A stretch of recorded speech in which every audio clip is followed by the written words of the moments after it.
Johnson. Thanks for coming on Nick's Vancast. Thanks for having me, Nick. My name's everywhere, yeah. Your name is everywhere. I mean, it's funny. I tell like a joke. I don't know if I told it this weekend, but I tell a joke about like, possibly being kidnapped and in a van, pulling up a white van. And like right now I'm in a white van with like a guy that I don't know. And it's just funny where life takes us. And it's funny the things that we trust and that we don't trust, Like don't trust a white van. Never. But if it's a white van with a whole bunch of like podcasting material, mugs and it's not just a front. Yeah, your name is there, a welcome mat, then you can get in that van. I tried to show you kind of what it was about before I checked it out. I did. Here we are in San Jose. Welcome to the Bay Area. Like you said, you've been here before though, right? Yeah, is this considered the Bay Area? Yeah. Okay. I'm from Santa Cruz, which is just a bit south. Have you been there? Well, one year for my birthday, a couple of friends and I, we drove up from L.A. We took the PCH and we drove all the way up to San Francisco. So I stopped at every like major touristy attraction city from Santa Barbara all the way up to San Francisco. So I believe that I've been to Santa Cruz. Oh, yeah, definitely. Yeah. Yeah, that would be along the way. Yeah. So I always thought that was the Bay Area, but that's actually considered what's called the Monterey Bay. Okay, yeah, that makes sense. But I went to San Jose State, which is like a block that way. Okay. And it's like, everybody was like, oh, Bay Area College, so that's how I knew it. I always thought that the Bay Area was only San Francisco and Oakland.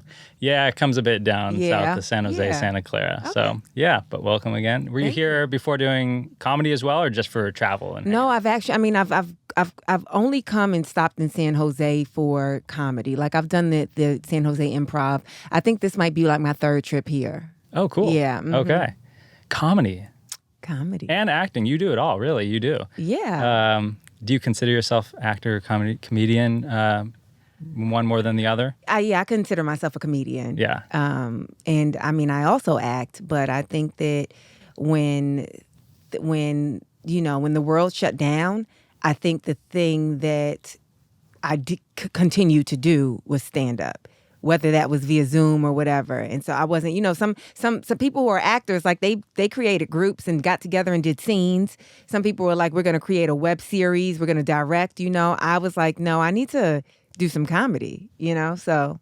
A lot of people had a hard time doing Zoom because they didn't like the new dynamic with the live audience like in front of you. Did you do Zoom and what'd you think of that? I did Zoom. I hated it, but I did it. Yeah. But that's what I'm saying. That's what you do for something that you love, right? Like I did Zoom shows. I performed outside. I performed in like unconventional locations. Sometimes people will be like, okay, I have a big house. I have a backyard. Come over. It's this amount of square footage and we're only going to have 10 people in the audience, so that everybody can social distance. You do it all for the thing that you love, and I did. That's a great way to look at it. Yeah. Absolutely. And you'll continue to progress if you have that passion and stay on it. Yeah.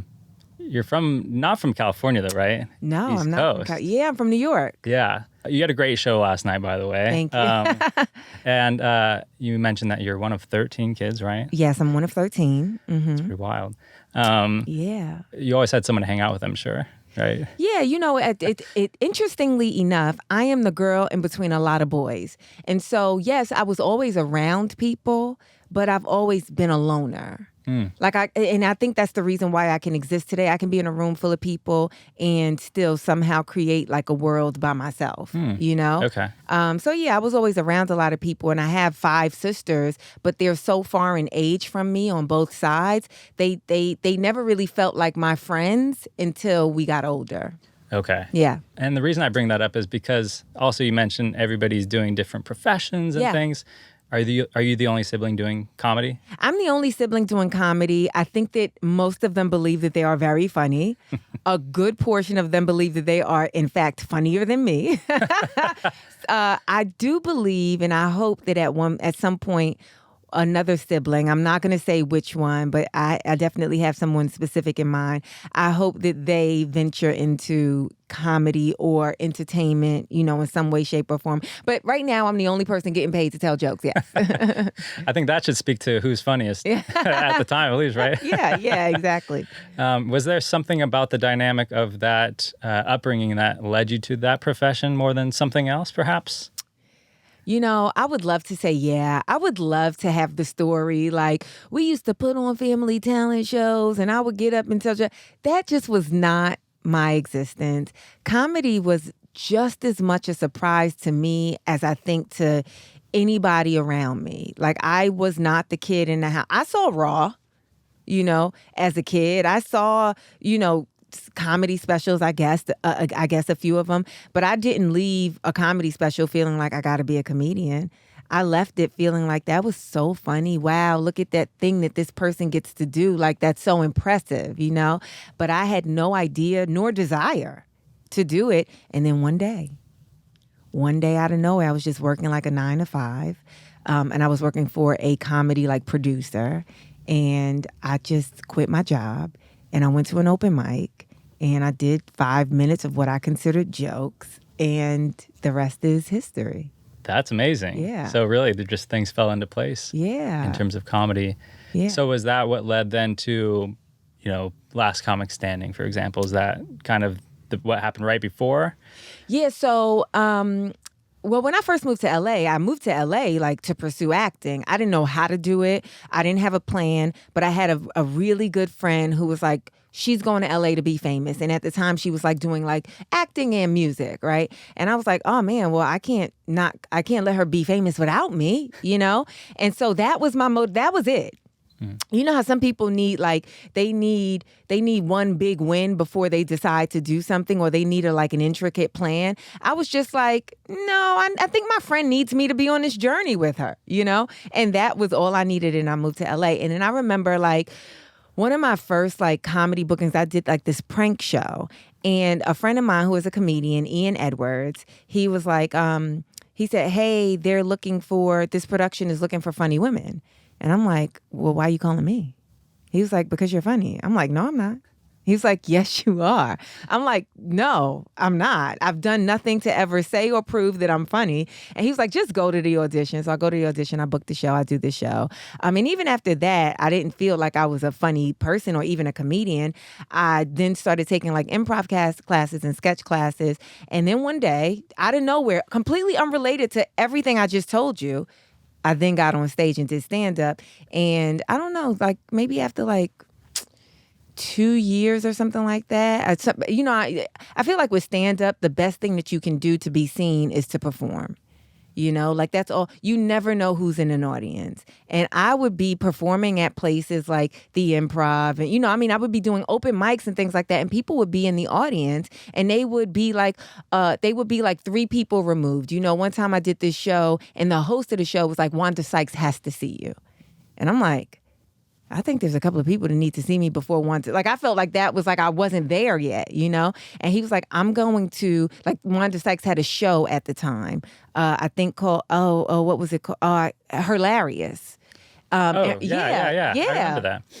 And I think it was I think when the person saw me, Hilarious was maybe doing its last episode or something like that. And he's like, I got to tell Wanda about you. And it's people have come up to me and said the great things after they've seen me perform. And I didn't hold on to it, And then maybe a few months later, I got an email from him. And he forwarded me the email that he sent to Wanda. He was like, I just want you to know that I sent this, I talked about you. I did everything I said. It's just that we were taping the last few episodes. So it was just about a timing thing. And I was like, oh, thank you so much. After that, I was showcasing for NBC for their stand-up showcase, and I didn't get it. And I got to the semifinals, but I didn't get to the final showcase. And I went to see who made it to the final show. Let me see what 10 comedians they thought were better than me, right? And so I'm watching, and I watch the show. I get ready to leave. Me and my friend were waiting for valet outside of the Improv, and Wanda Sykes comes out. And she says, hey, Zainab. And I'm like, I don't know why Wanda Sykes knows my name, And my friend looks at me. He's like, you know Wanda Sykes? I'm like, I don't, but shh. Apparently she knows me, so let's just play along, And she was like, did you go up? And I was like, no, I just came to watch. And she was like, oh, okay, good. And I was like, wait, what? And she was like, yeah, I would have been mad if I missed you. Wow. And I was like, that blew my mind. Me and my friend got in his car and we were like, WTF, what the like we could not believe it. And then shortly after that, I got an invitation to come audition for Last Comic Standing. Wanda Sykes and Paige Hurwitz were the producers. And yeah. And I auditioned, and I remember the audition was at like John Lovett's Comedy Club at Universal. And I'll never forget this. I don't know if you know. What do you do besides podcast in a van? I'm not a comic. Okay. I'm a filmmaker. I do video marketing for a hospital, actually. Oh, wow. Okay. Well, so you wouldn't know this. No. A lot of times when you audition to do something in the stand-up world, it is like in the most unconducive environment for stand-up. So as much as it was at a comedy club, it wasn't in front of an audience. It was in front of executives who had files of paperwork in front of them. When you do like reality television, which Last Comic Standing was, it was a reality competition show. They have your entire file. They have to do background checks on you. They have everything on you to see if this person is qualified to not just funny, but is a compelling enough story for America to want to watch this person succeed, And so your goal, you're not going to make you're not going to make the corporate people laugh, because that's not why they're there. And so you rely on the person that's standing at the door. You rely on the PA. You rely on maybe the person that's at the venue that's like cleaning up. You rely on like them to like laugh while you're doing your set. And I remember when I was doing my set, the security guy who was standing next to the door, he was laughing so hard. And right maybe like a minute into my set, I saw this little tiny petite person kind of creep into the room with a hood on. And so I followed the person, and as they sit down, she removed her hood, and it was Wanda Sykes. And I'm like, oh, okay, she came in to see my audition. Now, I don't know if she came in to see everybody's audition, but I know she came in to see my audition. And then, I got on Last Comic Standing. I didn't win, but I had a shaved head when I was on there. I had a shaved head, and I think I had like some nice, different jokes. Like I had some unique enough jokes to the point where people thought that I won because I was who they remembered, Okay. And so you figure who you remember is who won. But no, I didn't win. I didn't even make it past the semifinals again. Yeah, but you had a good time. I had a great time. Look where you are now. Yeah, I'm headlining, comedy clubs around the country, which is great. I love that you say that, just you never know who's looking. And actually I had another comedian on who said that pretty much the same thing. He said, you never know. And so it's about like showing up and always putting in your best. Yeah. And it's very apparent. And I think I haven't been to that many comedy shows, but it was very obvious, like even not knowing your previous material, seeing how much effort you put into that show. I think that was really cool to watch. It's always fun to see people when they're giving their all. Yeah. And then also what I wanted to ask about that, kind of along that lines, is when you're preparing material for a show you're headlining or for a television show or something like Last Comic Standing, how do you write? And then also how do you, like, I'm not like a public person besides this podcast, but how do you know what to share? And is that kind of daunting sometimes when you're going to put your heart out there? Yeah, I mean, now it's extremely daunting. So you were at the first show last night? Yeah. First show last night, I told a joke that involves me kidnapping, coming face to face with who I would call a pedophile, right? And that's not funny. Like, just saying that is very uncomfortable.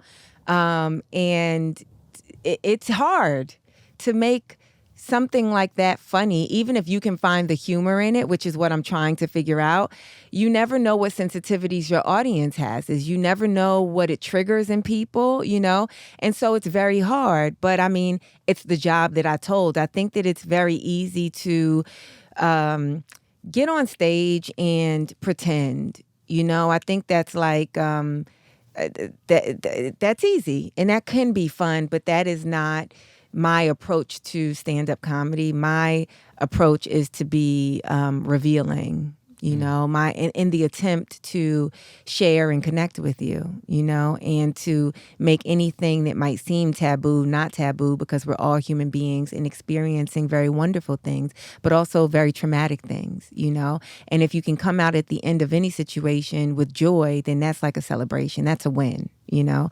And so that's my approach. Now, in terms of like writing material for something like Last Comic Standing or like a late night set versus doing like an hour live show, the hour live show is like exploration for me, you know? Like I might plan to do something, but in front of that audience, I might veer off and go into something, you know, that show, I did some things that I didn't plan to do on that show, you know, and you go with it. It's live theater. You know, when you're planning for a taping, especially something like Last Comic Standing, you get 5 minutes. Your set is 5 minutes. You practice that set, you plan that set, you know, and you try to, as much as you know that this is like what I'm doing, I'm not veering off. It doesn't matter what something crazy would have to happen in the room for me to veer away from this practice thing because this is a televised, you know, set. What you try and do is you try and get it so down that when you get up and perform it, you know, on, let's say, a stage like Last Comic Standing, that you can have fun doing something that you've done over and over and over and over and over and over and over the same way 100 times, you know? Yeah. And I'm also, again, not a comic, but I've heard that when you are doing a stand-up show, is it like giving your act, your something that's very rehearsed, you're trying to make it sound not rehearsed? Is that kind of the case? Yeah, absolutely. I think in certain instances, right? So yes, like, so some of the things that I've said up there at the show that you're at, it's like my second or third time saying it, right? I'm still trying to find exactly what's funny about it. Audiences are very different, you know? I could go somewhere and talk about guns and the audience would be like, woohoo, you know? And then I found out in San Jose, I found out in a lot of places in California that gun talk is like, So you adjust, like, for tonight, I don't adjust. Example? Okay. No, I don't adjust. I got to say what I got. My life is my life. Yeah. You know? So I just have to figure out what's universally funny about this specific thing. You know? What is funniest to most people about this very specific experience that I'm having?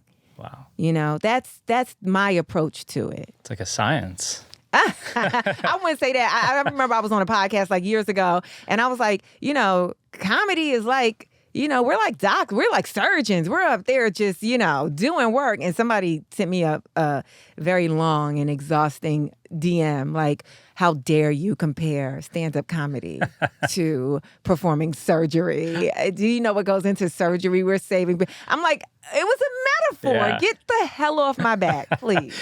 Yeah. I'm sure that's not the case usually, right? You're getting good feedback. Again, you're hilarious. Yeah. I get good feedback. But every so often, you know what it is? I get great feedback. But every so often, you get that bad feedback. And that's the thing that sticks with you. Yeah. You know, it's just like an audience, you know, like 300 people could be laughing. And then if 2 people aren't, you're like, hold up. Yeah. What's wrong with y'all? You know? And I think it's just the human condition. Right. Yeah. Okay, so preparing for a comedy show, Yeah. but then you also do phenomenal acting. Thank you. You're in a few amazing shows. Yeah. 100 Humans, Upload. Yeah. What's your preparation like for something in that realm too? Because that's got to be a completely different preparation, right? Well, yeah, and then those 2 shows are very different. Like 100 Humans was like is not really scripted. It's a social experiment. It's an unscripted social experiment show, which I hosted. So yeah, there's copy that I have to memorize, you know, as the host, as one of the hosts. But I'm still able to just be myself. I'm still given information, and all I have to do is remember to convey that information very clearly. But aside from that, I get to be myself, which I think, you know, I think serviced me, especially in 100 Humans. With Upload, which is a scripted half-hour comedy on Prime Video on Amazon, how do I prepare for that? The character Alicia, she's, I think that I get to be kind of like myself a little bit, you know, like a little bit. It's really interesting because I think that I don't have to, it's not one of those things where I'm trying to imitate somebody else. I'm just trying to like, okay, this is this girl, this is her circumstances, and these are the things that she says. Can I do that today? You know? And every day I can do it. It's interesting. My nephew, who is like, I believe 12 or 13 years old now, he watches the show. He loves the show. And he's like, it's so weird to see Zainab like this. And my sister, who's his mother, was like, what do you mean? And he's like, because she's nothing like this. But it's like in interviews and things like that, people are like, you're so like Alicia, like you guys are so, I'm like, that's so interesting that my nephew, who knows me very well, is like, my aunt is nothing like this. This is so crazy to watch it, But I just try to, I don't know, I try to keep Alicia very like grounded and real. She's already like the very grounded, real character on the show. And so I try to like remain honest. The writers give me like easy material to work with. And by that, I mean like I'm not having to say things that I normally wouldn't say. I'm not having to like recite like scientific jargon or legal jargon or, you get what I'm saying? It's a tech show. I'm not having to say a whole bunch of techie things, know? Okay. So I just try to, it's like, oh, okay, in this scenario, she's not doing her job well and she's going to get in trouble by her direct superior. I think I can imagine what that's like, to be in trouble. So just exist in that. That's kind of like how I approach it. And then it's always easiest, I find, to know your lines. Like as an actor, I feel like, I'm no expert. I'm not an acting teacher. I'm not saying anybody should do what I do. But I find that for me, I have more freedom to like perform and play within the scene if I know my lines. If I know my lines, then I can like do whatever. But when you're struggling to like remember the lines, then it gives you very little room to like move freely and play and maybe even come up with other things within that scene, Is it hard? Are you good at memorization? Because I am not. I'm yes and no. Yeah. So I'm good at remembering lines, but I have to work really hard to remember them specifically how they're written. Does that make sense? Yeah. So like I was recently I did an episode on the TV show Rami, which is not out yet. The 3rd season isn't out yet.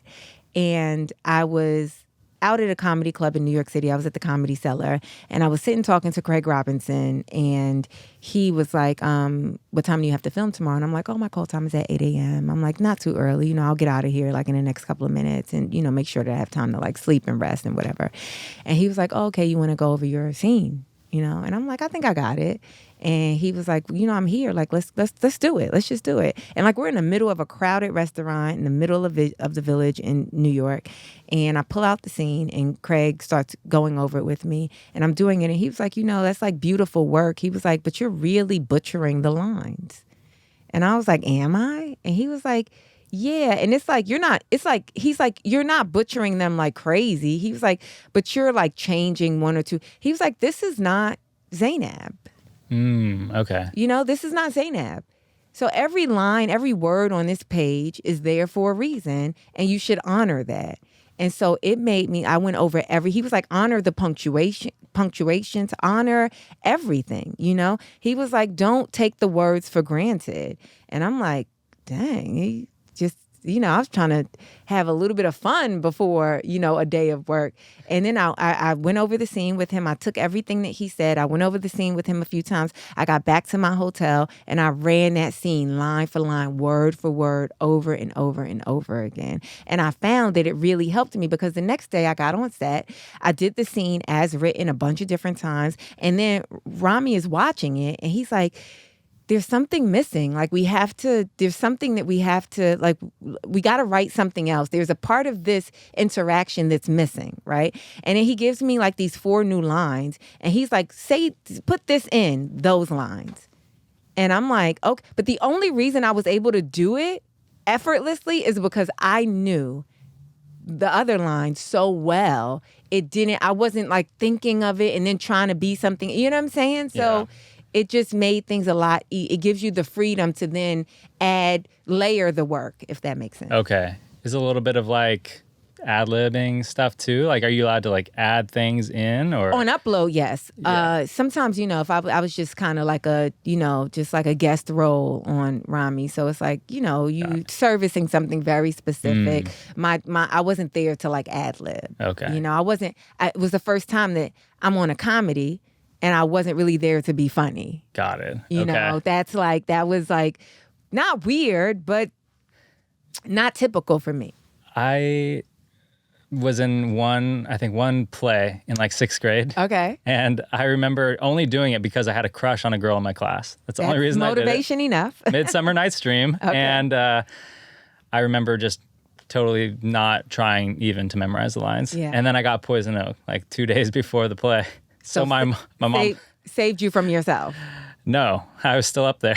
And my mom still gives me grief today because I'm up on stage not knowing what to say and just scratching my face, making a fool of myself. God.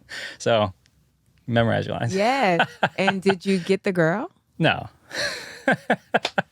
Just out here cruising San Jose in my van, right? That's cool, though. You get to get that feedback from people that you work with and stuff, though. I have some cards.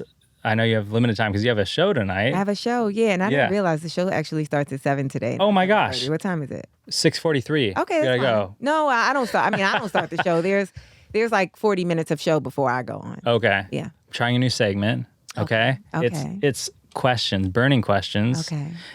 And this isn't prepared or anything. I just thought of this today. Okay. Okay. So I have these cards. Okay. And if you'd like to pick a card and answer the question, or you don't have to.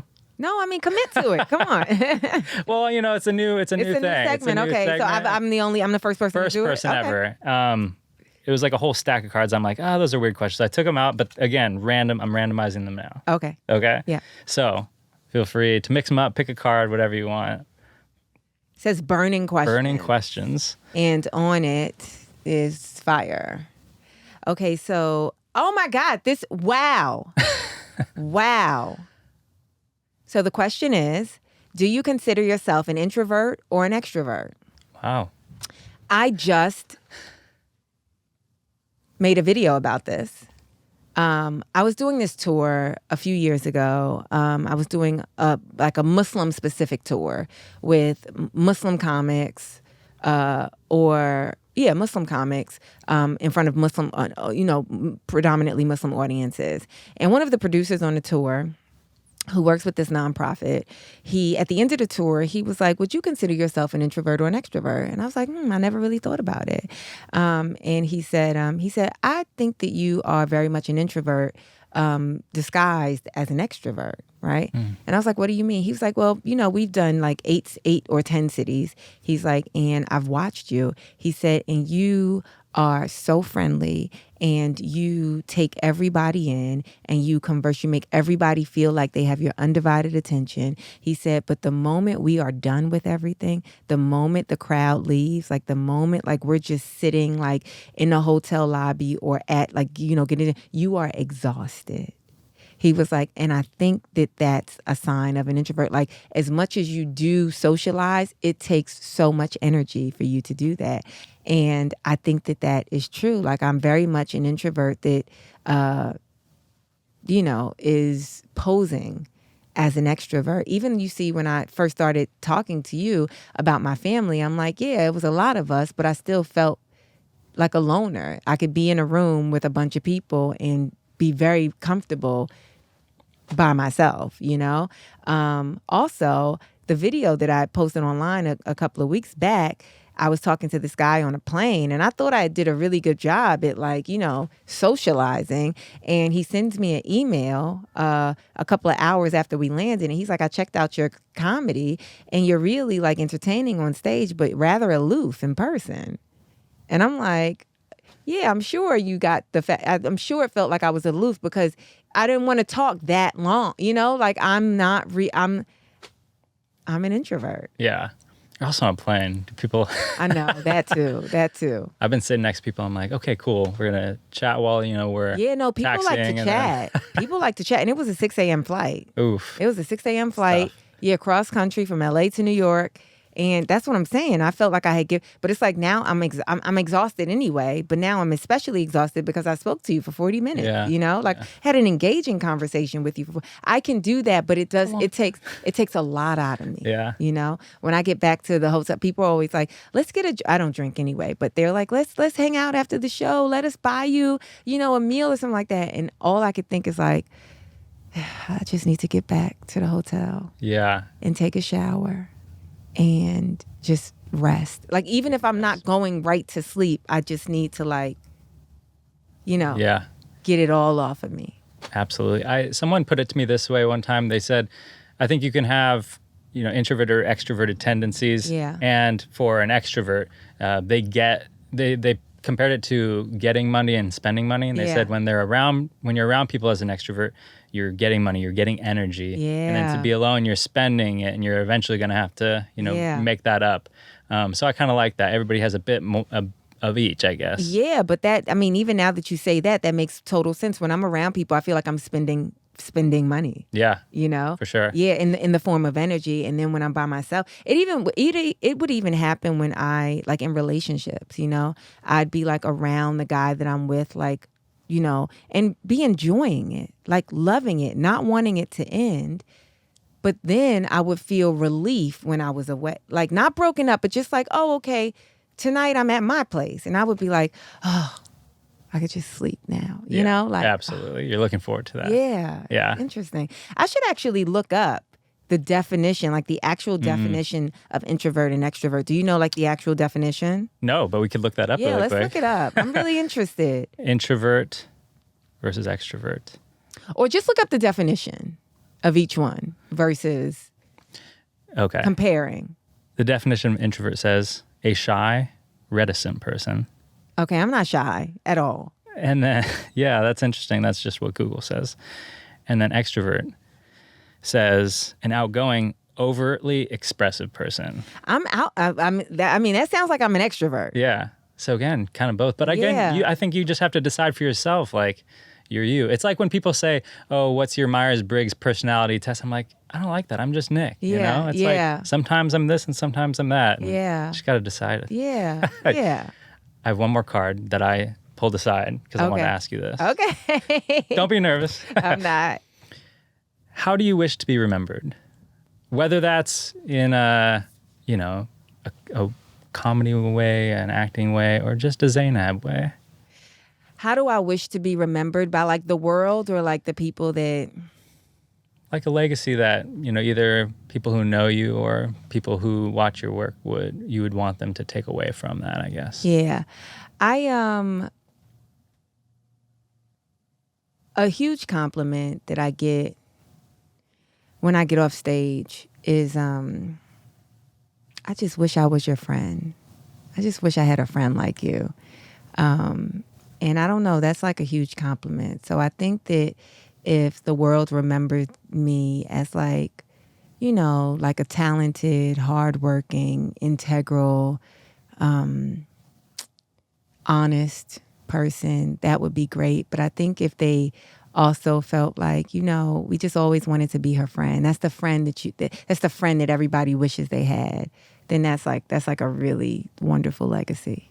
That's amazing. Yeah. Thank you for sharing that. Yeah. Someone said to me one time, they're like, I don't want people to say that I'm nice, because nice you can just, like, pretend, but I want people to say that I'm kind. Yeah. So I think that reminded me of that. Yeah.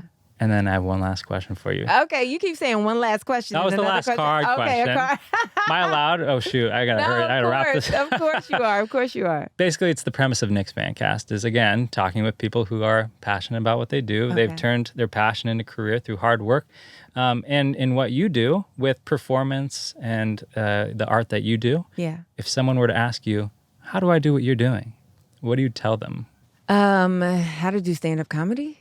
Yeah, or what kind of questions are people asking you? How to make it in showbiz? What kind of DMs do you get? Yeah, I get all of those. Yeah. Like, how I would say there's no one path, but what you have to be willing to do is get up every day and do it. Do something towards that.